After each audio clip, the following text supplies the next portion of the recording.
I'd like to start with the inception of the band. Do you recall the first time you met each other? Yeah, I actually met Sameer the first day of my education in the States when my family moved when I was 12 years old, and he invited me to come play soccer with him. And I wasn't very good at soccer, but I played guitar, so that did, I guess. And so, Sameer, were you playing music at that time as well? Yeah, I'd started playing some music. I was in like a cover band, and then I started doing sound for the middle school for different performances. I have no idea why, but Jake came on and he did a talent show thing, and he played some stuff that I'd never like heard a guitarist use, like guitar pedals and stuff before that way. So we kind of knew that we both like playing music a lot. And Jake, did you know his cover band? I didn't, because they had performed the year prior in year 7 and I was still living in the UK, but I'd heard rumors of them doing a Blink-182 cover. Yeah. But you haven't seen them play? I never saw them, but the drummer from that cover band ended up being a drummer for one of our bands for a long time too, and we're still all really good friends. So then or were the Jakes your first band, or did you play in others before? I guess the Jakes was my first real effort to be in a band where we were like playing shows and booking shows and garnering a fan base. So yeah, it was my first real band with some sort of a local audience. And for you as well? Yeah, pretty much the same thing. Both of us were in like smaller sized bands, and we'd maybe played one show before, like local show or something like that. But the Jakes was the first band for me, and I think the rest of the guys in this lineup, as the Jakes and as like a serious band that wanted to do something. I believe this was around 2004. Do you recall what the ambition was at that point? How seriously you'd taken it?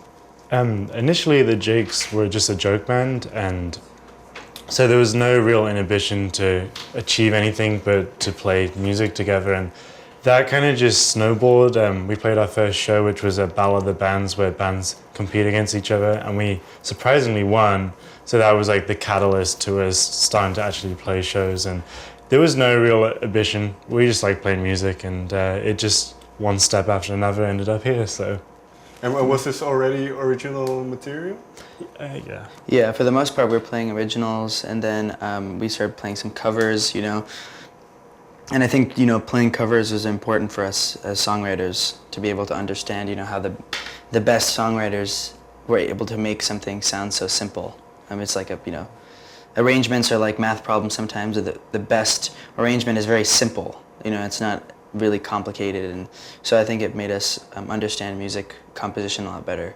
Can you give me an example of a song that inspired you in this way, where you thought, wow, this is amazing how he fitted it all together or something? I think a songwriter that we all look up to in the band is Tom Petty. He is very famous for playing simple rock music, but obviously he has some of the most famous rock songs in rock history, and if you study music and read the chords, it's very simple progressions, usually 3 chords, 4 chords at most, and just a melody that really ties all of those chord changes together. And I think that's any good rock song literally just needs a strong melody and a strong chordal structure that's simple. It's not too complicated, it's actually practicing restraint that is the difficult thing, at least for us. So these elements, I take it then after hearing Tom Petty, you take away with you and that help you write your own songs. Mm-hmm. Yeah, this was when we first started writing. That I think it takes a couple of years, and we wrote some bad songs, and then we wrote some okay songs, and then it's a continual effort. I think every record we're learning and creating better, more natural music, and it's not just trying to like exact what someone is doing. We're not trying to copy anything else. We just have taken all the knowledge that we've had playing shows and performing our own material and others, and taking that all together and putting it in this new light and new way of doing it. And hopefully, as we continue the music that we want to put out is more and more original and more just Young the Giant, no one else. And then, now that's basically 10 years on since the first inception of the band. Mm-hmm. do you feel it comes easier, the songwriting process, now that you've been together for this time? I think for any artist, it comes in, it either flows or it dries up, and I think that's going to be true forever. If we're in the right setting, in the right day, a song can come together in 5 minutes and just a simple chord structure and a drum beat and a vocal melody, and all of a sudden there's this new creation. And other days that you're tired and exhausted and or just not inspired, and it's really hard, and you like try and create something and it just kind of doesn't sing true. And so it really depends. I mean, it's a constant struggle of being relaxed and trying to just enjoy and be in the right place. But I think it's one of those things, it comes when it comes, and when it doesn't come, it's not something you should force and like go after. Because I believe when you came, what was the, maybe I should phrase this differently, what was the main sentiment when you came off touring for the first album? Was it a mentality of directly, let's book some time and go write songs, or was it let's take a break for a while? I think it was a combination. You know, after the first tour, after the first big headlining runs of the first record, we were all a little bit tired, but we knew that we wanted to get back in a house together again, and we'd at that point lived in a few houses together.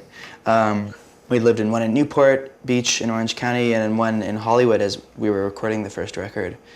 And so for this record, we ended up living in, I think, three different places. One in East LA, one place at another musician's place in Malibu, and then another at our own place, finally in Palos Verdes, where we were actually able to write most of the material and build a studio in the house and create demos. But I think it was important for us to, you know, take our time with it. We didn't want to feel like we needed to rush anything.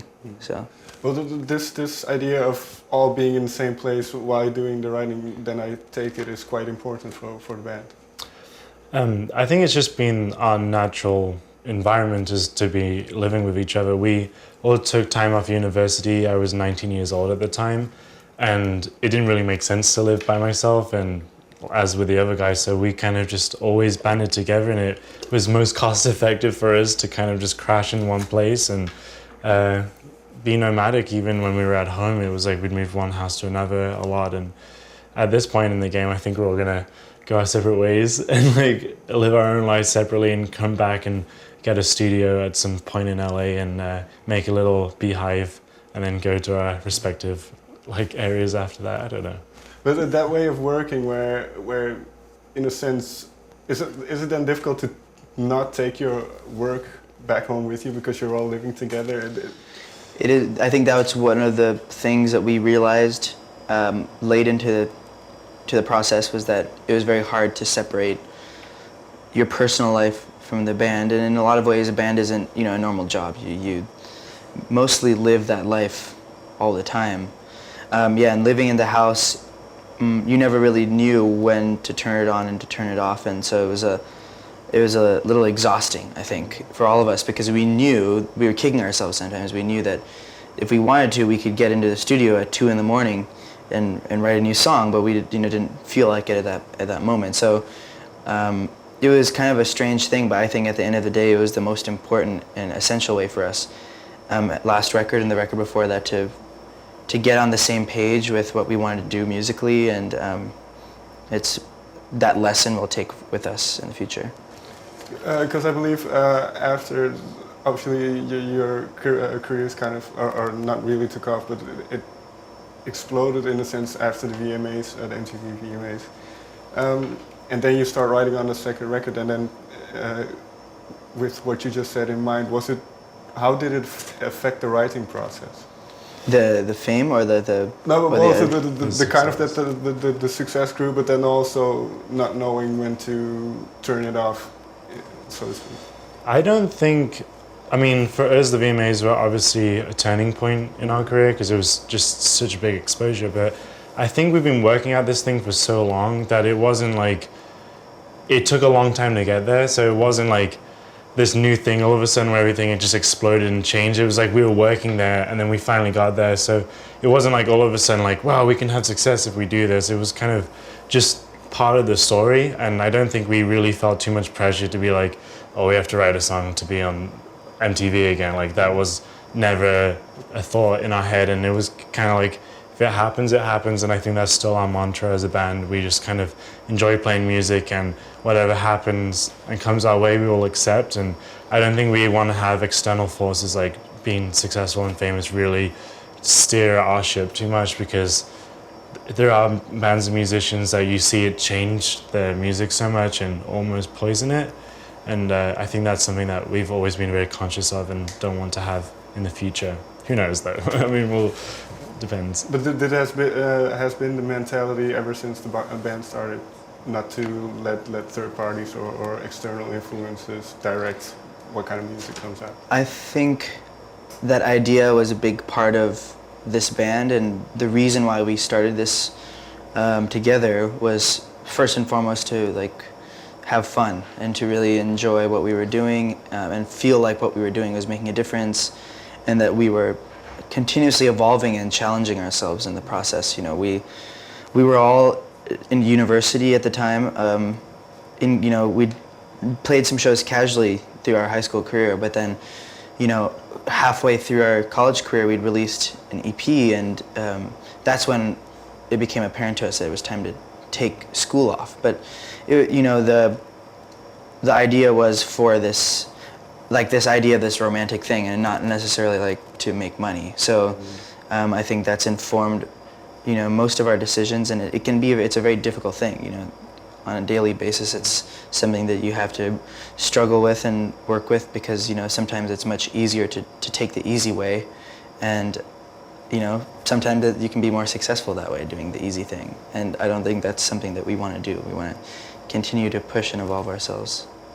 Have you caught yourself thinking that way then, thinking the easy way, and then at a point there comes a realization, well, maybe we shouldn't? Or? No, we've never been like, let's just write some cheese. We try not to. I mean, obviously we joke about it. We're like, oh man, we should just do this and all our problems will be solved. But we wouldn't be able to go up on stage every night and play that music if it was like that. And any song that's ever had a hint of that always falls flat to us. And that's true. It's just like we don't really want to ever do that. I mean, if it's supposed to happen and we write a song that connects with people in such a way that it like really kind of just spreads globally and gives us all the success in the world, then that'll be awesome. But it's not something we're running towards or trying to like think about and compose in that way. Yeah.